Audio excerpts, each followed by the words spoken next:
سو میرا خیال یہ ہے کہ یہ جو ٹیکٹیکل لیول پہ چھوٹے لیول پہ بارڈر پہ پرابلمز ہیں, آپ نے جو چائنیز امبیسڈر انڈیا میں ہے سن ویڈونگ, ان کا بیان سنے, وہ کہتے ہیں dragon and elephant will dance together. It means کہ یہ, اور مزے کی بات سنیں, جو پولیٹیکل ایلیٹ ہے اس کی جو ایکسپینشنسٹ ریویژنسٹ اپروچ ہے کہ ہم نے اپنا جو نظریاتی ہندوتو ہے اور جو اکھنڈ بھارت ہے اس کو پورے ریجن میں امپلیمنٹ کرنا ہے, اور جو لائک مائنڈڈ سٹیٹس ہیں ان کو ساتھ ملانا ہے. نیپال کو بھی وہ ایسی سمجھتے ہیں کہ وہاں پہ ہندو مذہب ہے اور وہ بہت زیادہ ریلیجس معاملات کے لیے نیپال میں جاتے ہیں. مالدیوز کی فورن پالیسی انڈیا بڑی دیر تک کنٹرول کرتا رہا ہے. آپ نے ہندوتوا کے نظریہ کی بات کی. بریگیڈیئر فاروق حمید صاحب کہتے ہیں کہ بیسیکلی یہ سی پیک ایران اور پاکستان کا سارا معاملہ ہے, جی بھی گلگت بلتستان کے سلسلے میں یہ بھارت کی موو ہے. اب ایک تیسرا ورژن, ڈاکٹر ہما بکائی صاحب اگر آپ کو میری آواز پہنچ پا رہی ہے تو یہ بتائیے گا, ایسے موقع پر جب ہم نے دیکھا کشمیر اور لداخ کے لیے انڈیا نے قانون تبدیل کیا اور انڈین پرائم منسٹر اپنے نہ صرف وزیر دفاع سے ریگولر ملاقات کریں, ایئر چیف سے بھی ملاقات کی, نیول چیف سے بھی ملاقات کی, اور بڑی فوج کے سربراہ سے بھی ملاقات کی.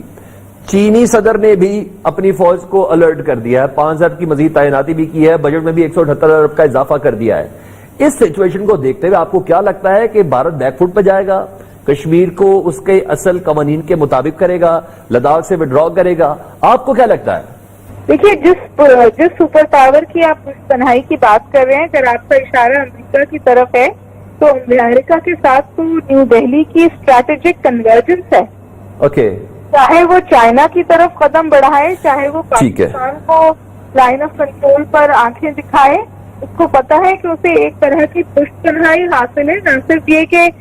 یونائٹڈ اسٹیٹس سے بلکہ دیگر ویسٹرن پاور سے بھی. اور آپ دیکھیے کہ کچھ پاکستان کے لیے بھی بہت اہم مسئلے ہیں. ابھی OIC میں ہمیں بہت ساری مسلم کنٹریز نے بھی سپورٹ نہیں کیا ہے, تو ظاہر ہے کہ یہ تمام چیزیں انڈیا کو یہ جرت تو دیتی ہیں کہ وہ پاکستان کے ساتھ بھی مسئلے کرے. دیکھیے 2020 میں باوجود کووڈ-19 کے لائن آف کنٹرول کی بڑی سخت وائلیشنز ہوئی ہیں, سویلینز کو ٹارگٹ کیا گیا ہے. اسے چائنا کے ساتھ بھی وہی شروع کیا تھا. چائنا نے اپنے ورس ڈپلومیسی جس کو وہ لوگ کہتے ہیں وہ دکھاتے ہوئے انڈیا کو بڑا سخت پش بیک دیا ہے.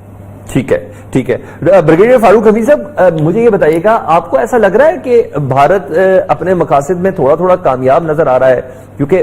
اس کے پیرل اگر میں دیکھوں تو ہم نے دیکھا کہ سوشل میڈیا ہو یا میڈیا ہو, کشمیر کے اوپر مظالم ہو, مسلم کمیونٹی کو جس طرح کمپریس کر کے رکھا گیا ہو, جتنا واویلا سوشل میڈیا پر مچا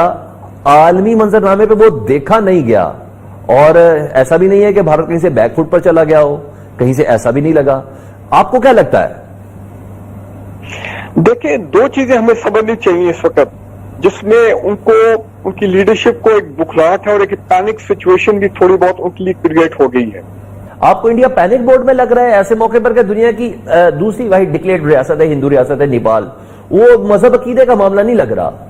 کہ ہندوتوا کا یہ نظریہ جو اپلائی ہو رہا ہے جس کی بنا پر وہ نیپال کے معاملات میں انٹرفیئر کر رہے ہیں, کہ آپ کو بھی ایسا ہی لگ رہا ہے کہ انڈیا بخلایا ہوا ہے کہ نہیں پوری سمجھ بوجھ کے ساتھ اسٹریٹجی چل رہا ہے, اس کو کوئی پھل نظر آ رہا ہے یا چھیچڑے ہی صحیح خواب میں نظر آ رہے ہیں؟ دیکھیں, انڈیا ظاہری بات ہے جی کہ ایک اس وقت دائیں بازو کی ہندو جو مذہبی ہندو جماعت کی گورنمنٹ ہے, اور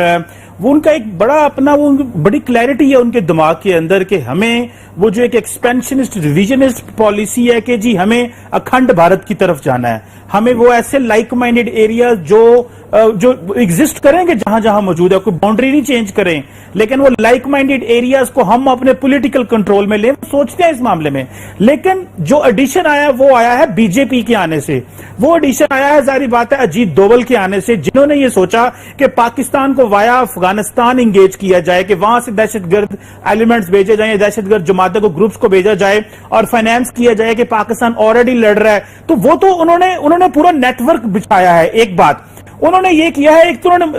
ایک تو ریجن میں تھوڑی اگریسو ہوئے ہیں, دوسرا with in India B J P بڑی کلیئرٹی کے ساتھ مسلمان ہندو کے درمیان تقسیم کرتی ہے اور ہندو ہندو کے درمیان تقسیم کرتی ہے. اس وقت آپ دیکھیں کہ جو ہندو ہیں, جو کانگریس پارٹی ہے, وہ اس کو بھی اینٹی نیشنلسٹ پارٹی کہتے ہیں. مودی نے اور اس کی جماعت نے ایک ایسا بیانیہ وہاں ڈیولپ کیا کہ کانگریس کو پرو پاکستان کہنا شروع کر دیا, اور انہوں نے اپنا پورے کا پورا جو الیکشن تھا 2019 کا اسی بات پہ جیت لیا, اور انہوں نے انڈیا کو نئے لالی پاپ پہ لگا دیا کہ 2023 تک تو ہم جو آزاد کشمیر اور گلگت بلتستان کو ساتھ ملا لیں گے. تو وہ تو پورا ایک جو انوائرمنٹ ہے انہوں نے سارا چارج کر دیا ہے, اور اس کے ساتھ ان کے ادارے بھی مل گئے, سپریم کورٹ بھی مل گئی. سو ایک سوچی جسے کہتے ہیں نا کہ اگر آپ انڈین سے بات کریں تو وہ کہتے ہیں کہ مودی نے انڈین کی نبض پہ ہاتھ رکھا ہے, اور وہ نبض تھی مذہب, وہ نبض تھی کہ جی اینٹی پاکستان جانا, وہ نبض تھی کہ, اور دوسری بات یہ ہے کہ وہ کہتے ہیں مودی نے گاؤں میں جو ولیجز ہیں وہاں بہت کرام کرائے, اربن سینٹر کو نہیں وہ چھیڑتا,